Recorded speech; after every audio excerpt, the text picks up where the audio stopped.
Hello, my name is Samhembere Takudzwanashe and I'm from Gweru, Midlands. I'm a sustainable development goals advocate, I'm a youth advocate, I'm also a master of ceremonies, and I'm a historian by academics. What keeps me going is my drive and passion to achieve every goal that I set upon my life. Because I believe that better is not enough, but the best is yet to come. Being a community leader, I believe I'm also a community servant because I believe in people.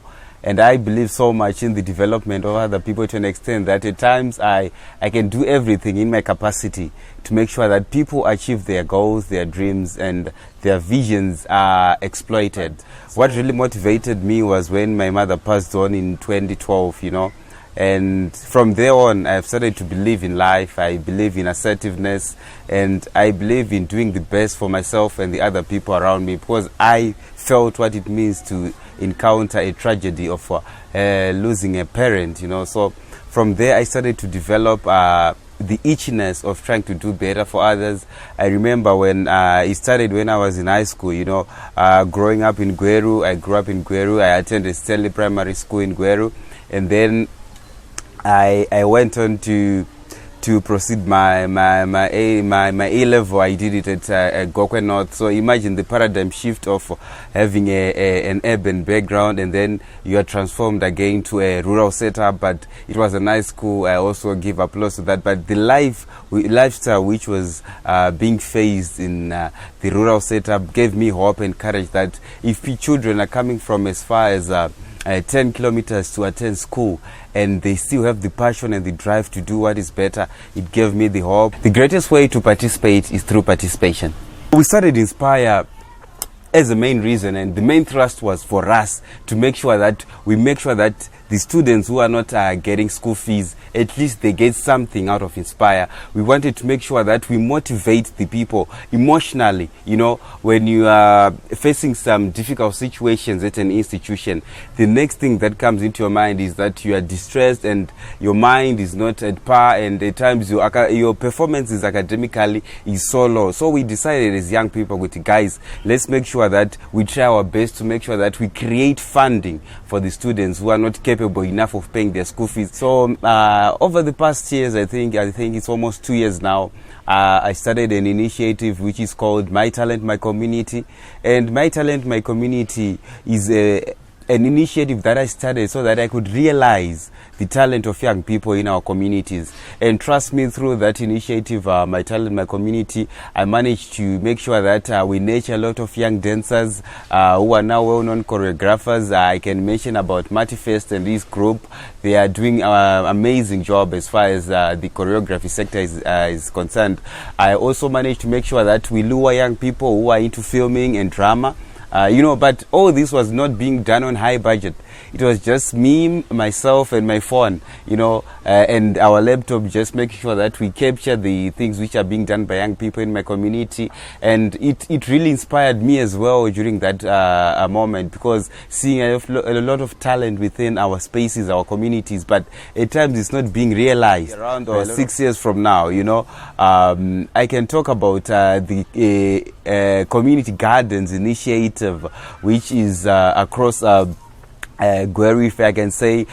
We have gardens which are located in some certain spaces which were also done in conjunction with CARE, but through that I was one of the pioneers of those community gardens, because from the onset when they were installed, I think it's about 8 years from now. I was still young by then, but the mindset was already there within me. But I remember they talked to me and said, they were asking me questions, what do you want to achieve in your communities as young people? And I told them that we need a garden, because a lot of elderly people here cannot afford to buy a mealie meal. They cannot even afford to have the vegetables to cook after having the mealie meal. So it was a matter of us realizing that through these community gardens, they now can provide themselves with food and foodstuffs, because remember, they will be selling the vegetables. After selling the vegetables, they then get money through those vegetables, and they'll also use those same vegetables to sustain themselves. One thing that really makes me smile is to see people being happy. Happy people make me smile. quickly, I would like to talk about the issue which really affected me was the issue to do with the recent floods in Gweru. You know, we have never experienced that in our lifetime here in Gweru, that we can see floods. But it was a very sad scenario. It was so tragic as well, because I remember watching a lot of people, especially in woodlands. We managed to go and provide some assistance. You know, assistance comes in various ways. We made sure that at first what I did before I even encountered those people was to put an awareness campaign. Through that awareness campaign, I was called to speak about those issues on radio. Remember, in Gweru we have radios, and through those radios I managed to go there. Whenever I had the platform to talk about the issues which are affecting us as young people, I wouldn't leave the issue to do with flooding and natural disasters. I remember vividly talking about that, and from there I managed to gather around some various leaders and stakeholders, and I would like to thank them. We went to Mtapa, you know, Mtapa Hall. That's where most of the victims were being held there, and they were receiving various donations, you know, in various forms, from foodstuffs to clothing to accommodation. But that move was really a wonderful gesture, you know, as students. And there came a moment whereby some of the guys, you know, the register came in our classrooms, you know, and bang, he just told us that those didn't pay fees. Can you go out? And you know, the feeling and the embarrassment which comes up with the issue of being chased away because of not paying school fees. Then the main thrust then was because we lacked motivation, you know, after being chased away from a lecture, and you know, the embarrassment which comes up with tertiary education. But by that time, we then told ourselves as guys, we need to motivate each other. Instead of us just lying idle, we need to transform ourselves, get some money and fundraise ourselves so that we can at least balance the things between the part. We're also looking at issues to do with foodstuffs. You know, you're at a tertiary institution. At times our parents are not even financial literacy enough to an extent that they can provide for us financially. So all those things crept in, and that's what motivated us to start Inspire when I was at Midland State University. So during this journey of mine, I've managed to network quite a lot, and I've managed to work with quite a number of organizations, you know. And I would really like to appreciate them a lot, because they've also played a huge role concerning my advocacy area. And I would like to also thank Nkabazo Community Radio Station.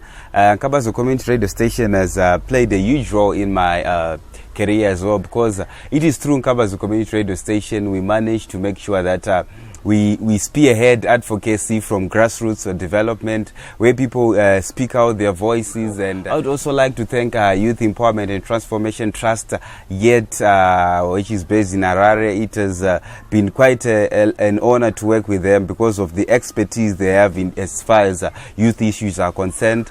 It is true, yet I've also managed to go to the Ed Summer School. I've also managed to go to various workshops in Harare and discussing a lot of issues, as well as the youth in Dava, whereby there we met a lot of very influential people. We also met the parliamentarians discussing various issues of development. And I would like to thank NAYO, National Association of Youth Organizations. Because through NAYO, there we have managed to do a lot of workshops with them, and whenever the opportunity is availed, they always call us to do workshops with them, discussing various issues of engagement, of sustainable development. And I would also like to thank SOWET, you know, Server Environment Trust, because as far as I'm a sustainable development goals advocate, it also means that I will be focusing on issues to do with the environment. And it is at Server Environment Trust there I'm the communications officer, and I've represented them on quite a number of occasions, and focusing on climate action, that is SDG number 13. So I'm really honored to have worked with SOWET, and I've worked with quite a number of organizations. Some will be doing some voluntary work there, and I would like to thank also my my international organizations. I would like to thank United Nations Development Program. They've availed a lot of opportunities to me as far as development work is concerned. They give me platforms. I would like to thank also UNESCO. I've managed to do a lot of projects with UNESCO. and through UNESCO we've managed to work so much hand in hand as far as SDG number 4 is concerned, which talks about quality education. So I'm really impressed and I'm very grateful to that. I would like to thank also my international partners, some from as far as India, the policy times from India. I would like to thank also Unite 2030 from the United States of America, and a lot of organizations in Nigeria, Ghana, to mention just a few who I've worked with, and it has been quite an honor to work with them because they've sharpened my skills as I also sharpen my community. So I believe I would like to have a special mention to my family and my parents and the community I have.